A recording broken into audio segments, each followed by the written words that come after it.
Сәлем баршаңызға. Бүгін сіздермен өте керемет картоптан жасалатын құстың ұясы деген тағам дайындаймыз. Алдымен каналыма тіркеліп, қоңыраушаны басып, лайк, коммент қалдыруды ұмытпаңыздар. Бұл тағам өзінің құрамындағы қоспаларға байланысты өзінің формасын өте жақсы ұстап тұрады.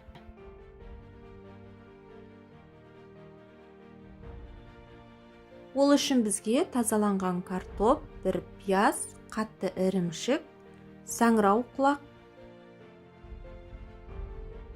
сары май, 2 жұмыртқа, кукуруз крахмалы, қаймақ, тұз, бұрыш, паприка керек болады. Және саңырау құлақты қуырғанға сұйық май керек болады. Енді картопымызды тұз қосылған суда қайнатып аламыз. Пиязымызды кішкене 4 бұрыштылап турап аламыз.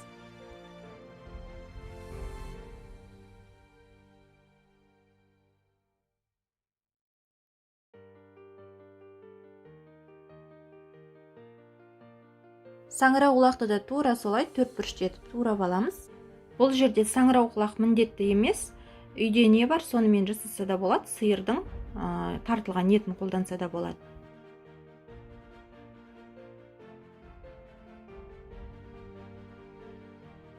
Қызып тұрған табамызға кішкене сұйық май құйып, саңырау құлағымызды қуырып аламыз.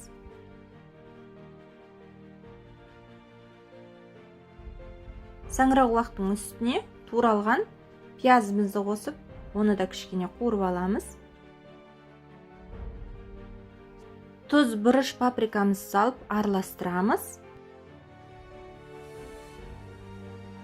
Дүкеннің 15 немесе 20% қаймағын қосамыз.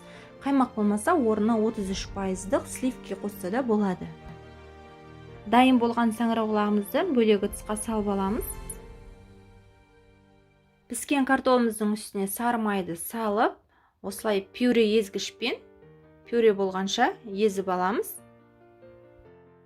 Кукуруз крахмалын саламыз.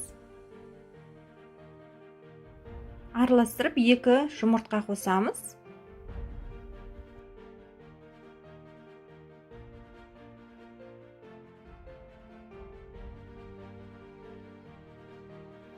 Енді пюремізге тұз, бұрыш және кез келген дәмдеуіш қосса болады.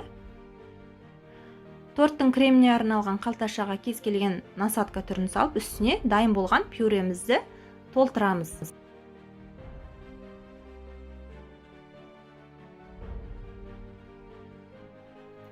Табамызға дөңгелек, яғни ұя жасап, барлық пюрені осылай орналастырып шығамыз.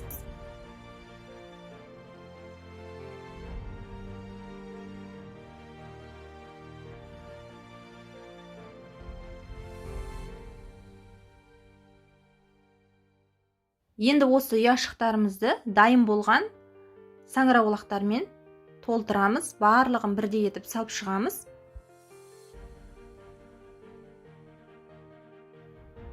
Қызып тұрған пеште 180 градуста 20-25 минут сырты қызарғанша қойып аламыз.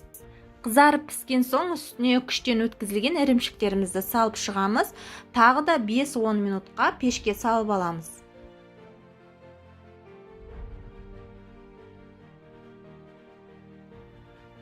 Картоптан жасалған құстың ұясы деген осындай ерекше, керемет, дәмді тағамымыз дайын болды.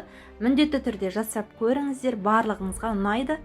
Видеоны соңына дейін қарағандарыңыз үшін рахмет.